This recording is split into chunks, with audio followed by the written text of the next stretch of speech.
Starting માંગે છે એ મને ખબર નથી, એટલે મને બે બાજુ હાથ રાખવાના. એને એવું નહીં લાગવું જોઈએ કે તમને એપેક્સ તમને આવડતું નથી ને તમે ટાઈમ પાસ કરો છો. તો કોઈ માણસની ધીરજ કેટલી હોય ખબર? 30 સેકન્ડ સુધી. એ કદાચ શરૂઆતના 10-15 સેકન્ડ તમને છોડશે તો 10-15 સેકન્ડમાં તમે ફટાફટ એપેક્સ બીટ પાલ્પેશન સુધી તરત પહોંચી જાઓ. આટલો બધો વિચારપૂર્વક કોણ કરે? જેને રસ હોય ને જેને ફીલ્ડ હોય એ કરે હે ને. એટલા માટે હું કહું છું કે ફટાફટ ટાઈમ નહીં લગાડો, ફટાફટ તમે એને જે જોઈએ છે ને એ પહોંચી જાઓ. કારણ કે આપણને નથી શ્યોર કે એને આ ટેમ્પરેચર અને ટેન્ડરનેસના પોઈન્ટના મગજમાં છે કે નહીં. ને તમને શું લાગશે? ભાઈ તમારું ધ્યાન ક્યાં છે?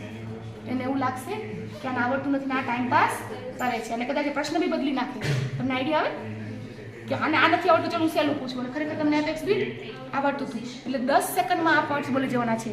Temperature is bilaterally symmetrical, no tenderness, now I am palpating apex.